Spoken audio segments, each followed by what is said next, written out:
ఈ నెల మే నెల 17వ తారీఖు శనివారం రాత్రి వెంకటరమణపేట గ్రామానికి చెందిన ఎర్రాప్రగడ హరీష్ అనే కుర్రోడు మన ఎస్కోట పోలీస్ స్టేషన్కి వచ్చి రిపోర్ట్ ఇచ్చాడు. ఆ రిపోర్టు సారాంశం ఏంటంటే వాళ్ళ అమ్మ వెంకటలక్ష్మి, తర్వాత వాళ్ళ సిస్టర్ రుచిత ఇద్దరూ కలిపి వెంకటరమణపేట గ్రామ ఎంట్రన్స్లో ఉన్న చెరువు దగ్గర బహిర్భూమికి వెళ్తే ఎవరో గుర్తు తెలియని వ్యక్తులు వచ్చి ఆటోలో ఎక్కించుకొని వాళ్ళ అమ్మని ఎత్తుకెళ్ళిపోయారు అనేది సారాంశం. తెల్లవారి 18వ తారీఖున వచ్చింది. ఆ రిపోర్ట్ మీద ఎస్కోట సిఐ గారు నారాయణమూర్తి గారు, ఎస్ఐస్ మన గంగరాజు గారు, చంద్రశేఖరు వీళ్ళందరూ కూడా వెంకటరమణపేట చెరువు దగ్గరికి వెళ్ళడం జరిగింది. ఆ చెరువు కింద ఆ పెద్ద కాలు దగ్గర గమనిస్తే కొంచెం రక్తపు మార్పులు అవన్నీ కనపడ్డాయి, చెప్పులేవి కనపడ్డాయి. దాని మీదట అనుమానం మీద ఆ అమ్మాయిని గట్టిగా అడిగితే ఆ అమ్మాయి ఇచ్చిన కన్ఫెషన్ స్టేట్మెంట్ ఏంటంటే, మేము ఒక పథకం ప్రకారం అదే గ్రామానికి చెందిన సలాది హరికృష్ణ, జువాది మురళి, తర్వాత ఈ అమ్మాయి ఎర్రాప్రగడ రుచిత వీళ్ళందరికీ కూడా కింగ్ పిన్ ఏంటంటే వీడు సలాది హరికృష్ణ. అతను పెట్టిన ప్లాన్ ప్రకారం, వేసిన ప్లాన్ ప్రకారం ఈ మదర్ని చంపేద్దాం అనే ఉద్దేశంతో వీళ్ళు ప్లాన్ చేసుకొని ఇదంతా కూడా చేశారు. మొట్టమొదటిగా ముందు ఈ హరీష్ ఇచ్చిన రిపోర్ట్ మీద కిడ్నాప్ కింద కేసు రిజిస్టర్ చేయడం జరిగింది. తర్వాత ఎప్పుడైతే ఈ అమ్మాయి ఇచ్చిన కన్ఫెషన్ మీద అక్కడికి అదే ఊరి వెంకటరమణపేట అవుట్స్కట్స్లో ఒక నుయ్యి ఉంది.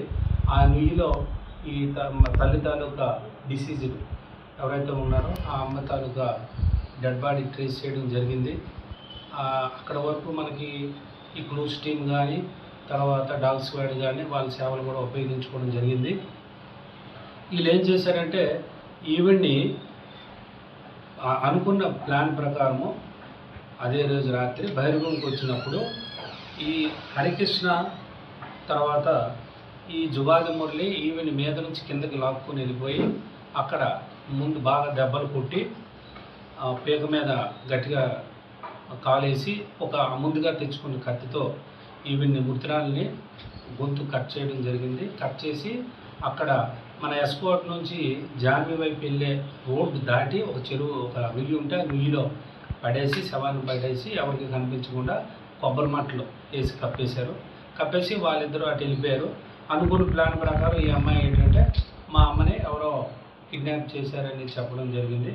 ఆవిడిచ్చిన కన్ఫెషన్ మీద ఆమెను అరెస్ట్ చేసి ఆ వేళ అంటే 19వ తారీఖున జూనియర్ జస్టిస్ బోర్డులో పెట్టడం జరిగింది ఆవిడ మైనర్ గారిలో.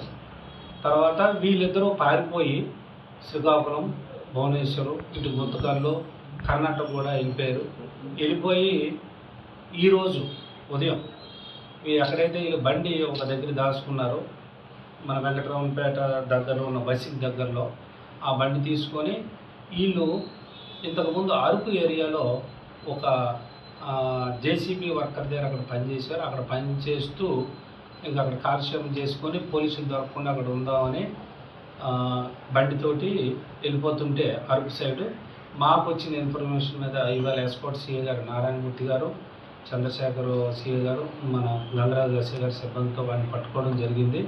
వాడు నేరాన్ని అంగీకరించాడు. అంగీకరించిన తర్వాత వారిద్దరిని సలాది హరికృష్ణ, జువాది మురళి ఇద్దరిని పట్టుకోవడం జరిగింది. వాళ్ళు ఇచ్చిన కన్ఫెషన్ మీద మళ్ళీ అగైన్ ఇక్కడికి వెంకటరమణపేట వచ్చి అక్కడ ఇటుక బట్టి దగ్గర పొదల్లో దాచి ఉన్న కత్తిని సీజ్ చేయడం జరిగింది. ఇవాళ అంటే 26వ తారీఖున వాళ్ళిద్దరిని అరెస్ట్ చేసాం. ఒక అతను మేజరు మేజిస్ట్రేట్ కోర్టులో హాజరుపెడతాం, ఇంకో కుర్రోడు జూనియర్ కాబట్టి జూనియర్ జస్టిస్ బోర్డులో పెడతాం. ఈ కారణం మోటివ్ ఏంటంటే ఈ సలాది హరికృష్ణ కుర్రోడు ఈ అమ్మాయిని ఎర్రాప్రగడ రుచిత అనే అమ్మాయితో లవ్ అఫైర్ ఇంతకుముందు ఉండేవాడు. 2023లో ఒక పోక్సో యాక్ట్ కేసు కూడా రిజిస్టర్ చేయడం జరిగింది. ఆ కేసులో అరెస్ట్ అయ్యి జైలుకి వెళ్ళాడు. వాడు కోర్టుకి అటెండ్ అవుతున్నాడు.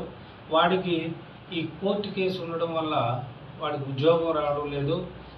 రోజు ఆడు సంపాదించిన డబ్బు అంతా కోర్టు ఖర్చులకి లాయర్ గారికి ఇవన్నీ అయిపోతున్నాయని చెప్పే ఉద్దేశంతో ఎలాగైనా ఇప్పుడు మనం పెళ్లి చేసుకుంటే బాగుంటుందనే ఉద్దేశంతో వాళ్ళ అమ్మని వీళ్ళిద్దరికీ పెళ్ళికి అడ్డవుతున్న వాళ్ళ అమ్మని లేపేద్దామని ప్లాన్ ప్రకారం ఈ మర్డర్ అనేది చేయడం జరిగింది. వీళ్ళిద్దరు పెళ్లి చేసుకోవడానికి ఇష్టం లేదు, వాళ్ళ అమ్మకి పెళ్లి చేయడం ఇష్టం లేదు, పెళ్లి చేయడం అనేది ఇష్టం లేదు. అందులో ఏంటంటే వీడి పక్కింటోడైనా ఈ జువాది మొరల తాలూకా అసిస్టెన్స్ కూడా తీసుకొని వాడిని కూడా ఈ ప్లాన్లో భాగంలో పెట్టుకొని అతన్ని కూడా ఉపయోగించుకొని ఈ మర్డర్ చేయడం జరిగింది. ఈ కేసులో చాలా బాగా స్ట్రెయిన్ తీసుకొని వాళ్ళు ఎక్కడెక్కడికో అదర్ రాష్ట్రం కూడా వెళ్ళిపోయిన వాళ్ళని చాకచక్యంగా పట్టుకున్నారు. మా ఎస్కోట సిఏ నారాయణమూర్తి గారు, చంద్రశేఖర్ గారు, తర్వాత మన గంగరాజు సిబ్బంది అందరినీ కూడా అభినందిస్తున్నాం. ఎస్పీ గారు కూడా రివార్డ్ అనేది ఒకటి GST కూడా ఇస్తామని చెప్పి అభినందించారు సార్.